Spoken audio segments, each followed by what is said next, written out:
welcome to Face to Face with me, Azad Ali. This week we're looking at RSE. It is 2020, it is now law, and we're going to explore how this impacts young kids, in particular Muslim kids, in terms of education. Joining me in the studio is Shaykh Shams Adduha, who's the founder and director of Ibrahim College and also Mawarid Lifestyle.com.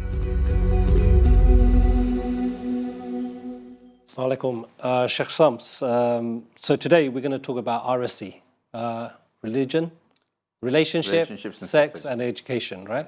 2020 impact legislation. But it's a subject, it used to be termed SRE before, but it's a subject... SRE, I mean, before that, just sex education. Sex education. But it's a topic that's been discussed in the Muslim community for best part of 10 years now. And now it seems like it's come to a head where there is legislation. The legislation, I don't think everyone's clear on what it means, but it does seem to have caused a lot of anxiety within the Muslim community. If we take Birmingham, for example, there's been ongoing for nearly 8-9 months protests in certain schools as regarding RSE and education, in particular young children, primary age kid children. So from your perspective, this is something you've been discussing quite a lot. Just give us some background to this. Bismillahirrahmanirrahim. So actually it came to a head with the Birmingham demonstrations, but then subsequently from September 2020 it was becoming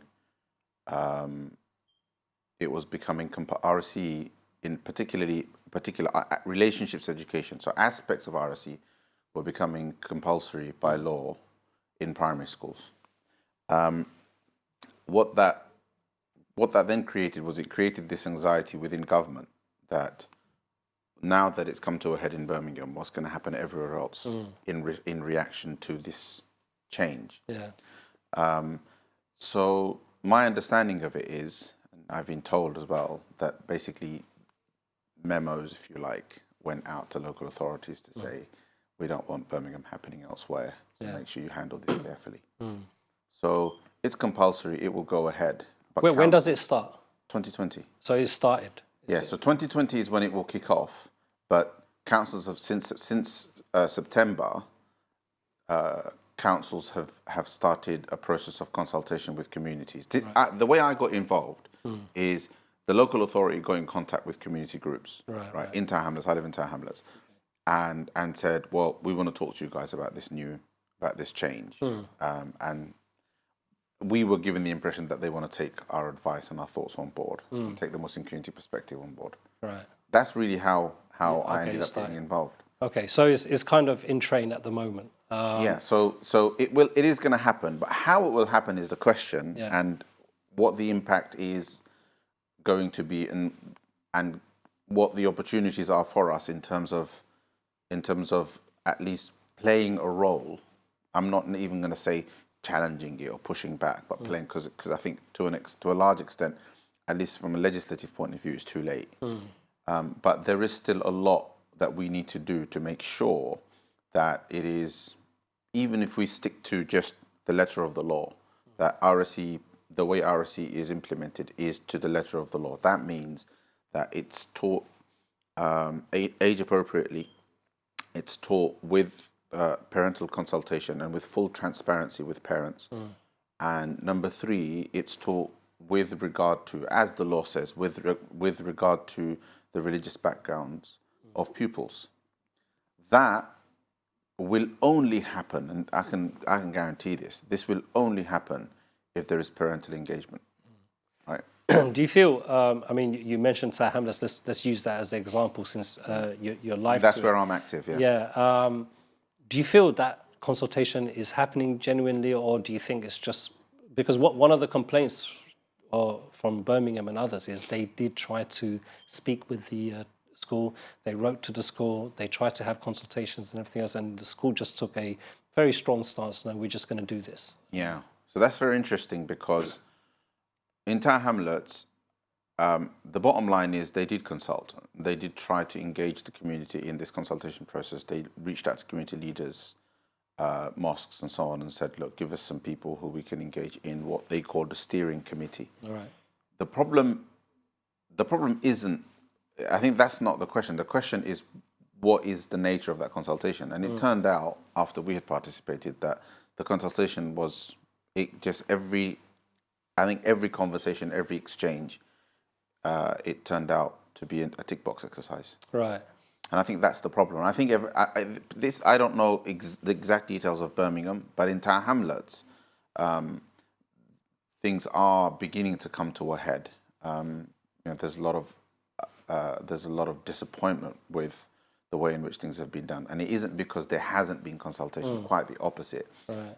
There has been, and I wouldn't say so. I'm going to take the word consultation off the table now. Okay. Because believe it or not, after 2 meetings, that's what the council did. Right. The council took the word consultation off the meeting and actually changed the name of the steering group to stakeholder group or something right, like okay. that, right?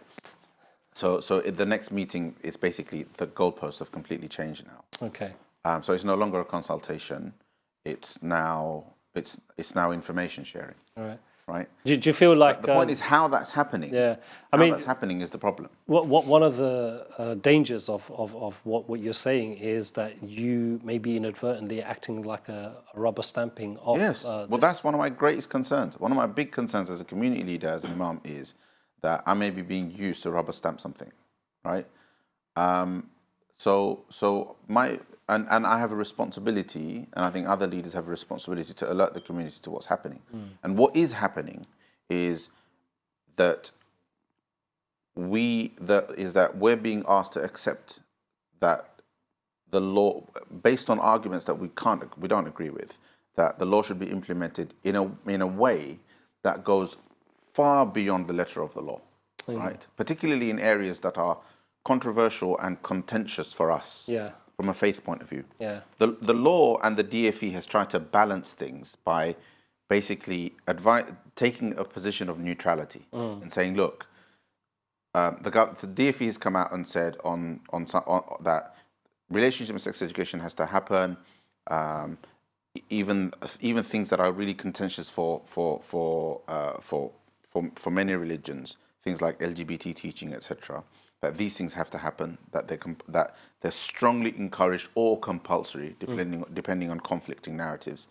But it is clearly strongly encouraged from the DfE. Right. The guidance clearly says that. Yeah. And that it has to happen in primary school. Right. However, it does not dictate when in primary school, and it clearly says that it has to be age appropriate. Number one, parents have to be informed, they have to be transparent, they have to be consulted, meaning there has to be a process whereby parents are engaged. And finally, that regard has to be given to the religious backgrounds of the pupils, right? Now, if primary school education is from age 5 till age 11, there is a 5-year window within which this education can happen. And what some councils are trying to do across the country is trying to use what I would call unacceptable arguments to basically suggest that, we're being asked to introduce this at age 5.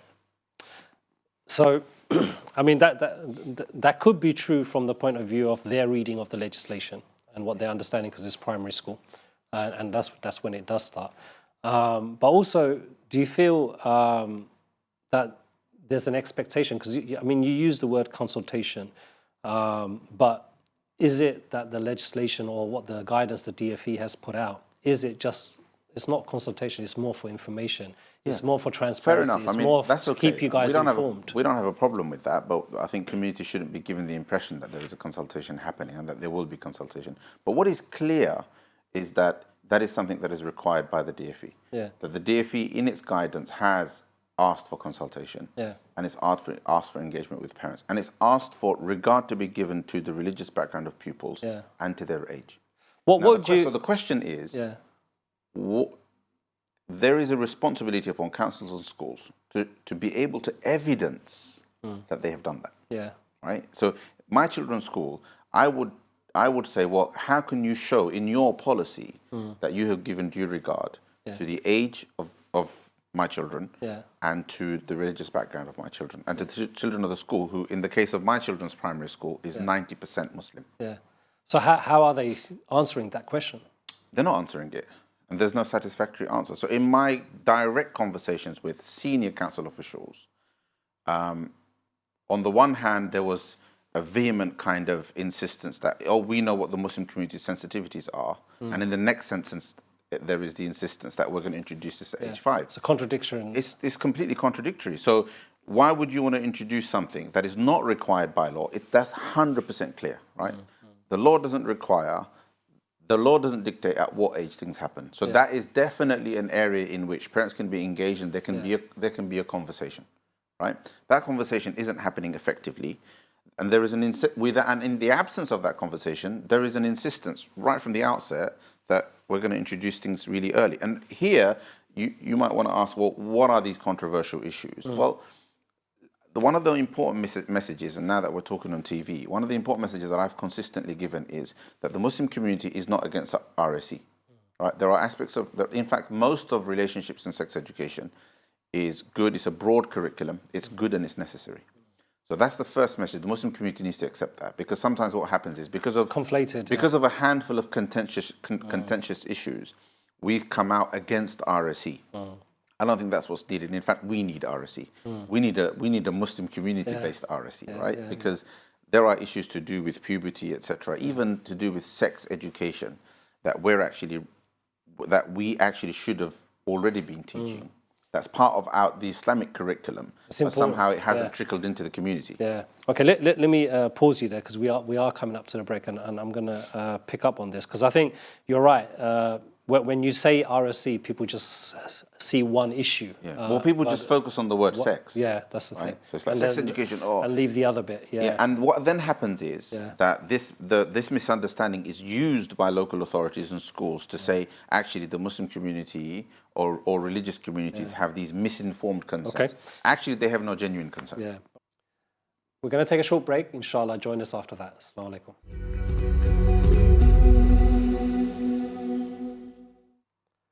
Assalamu alaikum. Welcome back to Face with me, Azad Ali. So just before the break, Shaykh Shams, you mentioned, when RSE is discussed or thought of in the Muslim community, it kind of boils it down to one or two issues, like LGBT stuff. But that really isn't the case. It's far wider than that. Yeah, so I think there's, first, I guess people's minds go to, oh, sex education, what does that mean?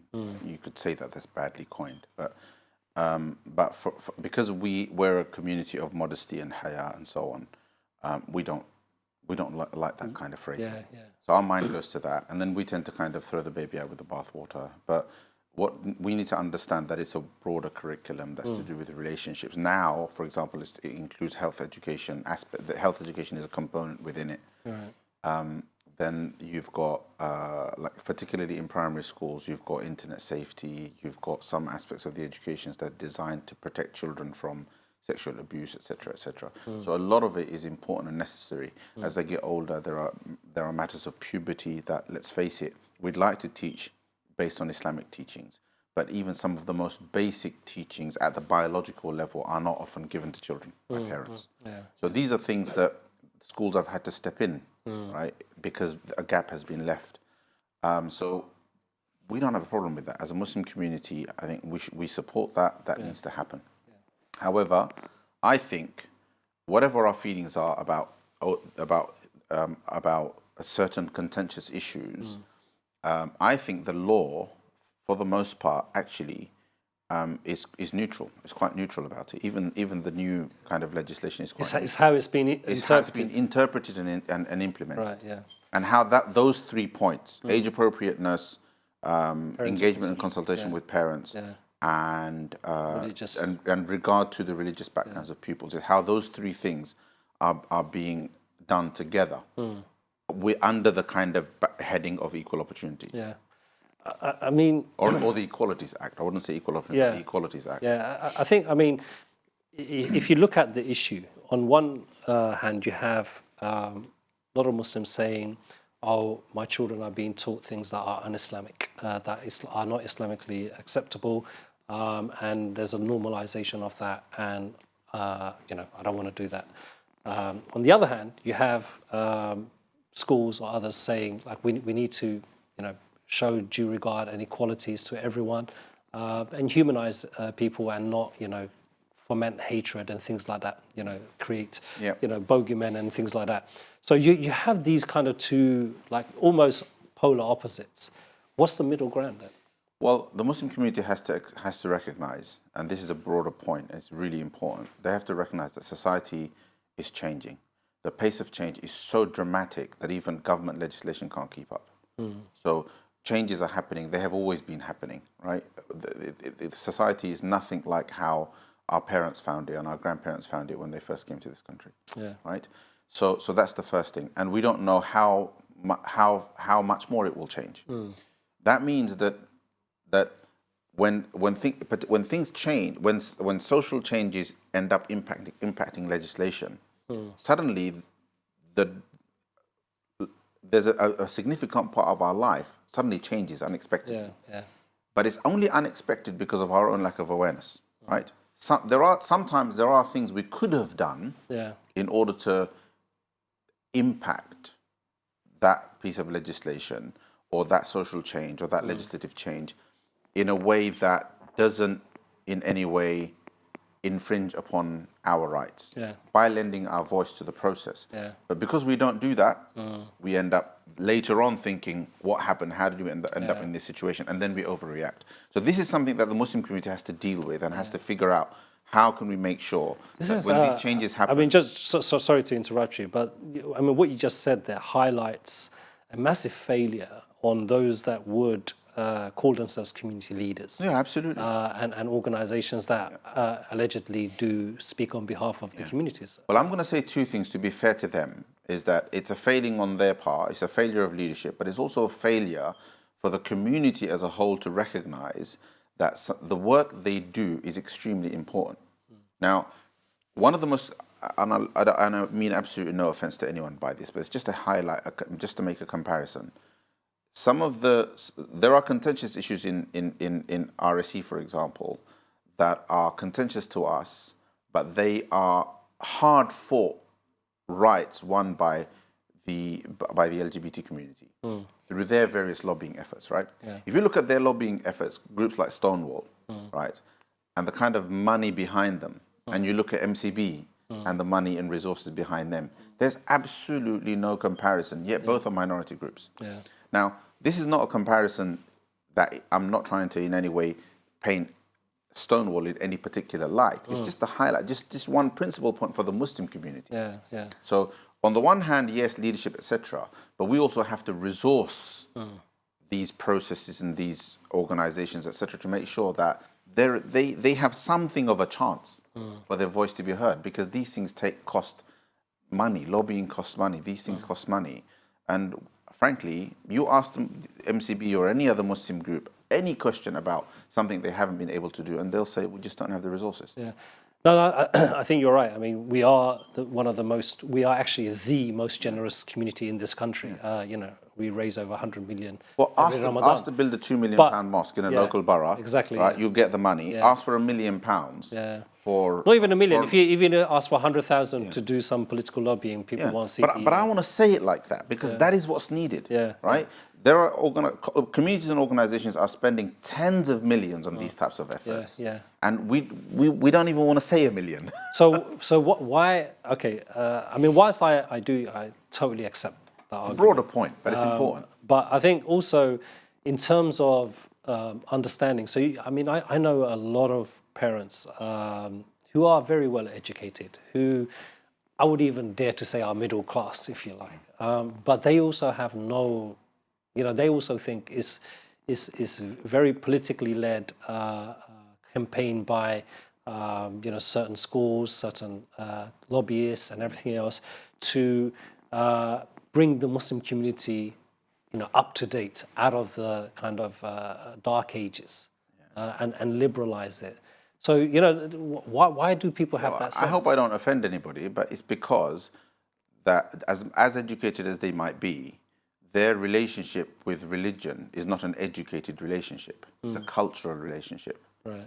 And for that reason, decisions to do with religion are cultural decisions. They're informed by kind of things that are important to them, but they're important to them at an emotional level. But when it comes to intellectually processing all of that and taking things seriously accordingly, they don't do it because that connection doesn't exist. Okay, so just going back to the topic and everything, the consultations and everything else. If you know, I mean, you're in Tower Hamlets, but there's viewers all over the country.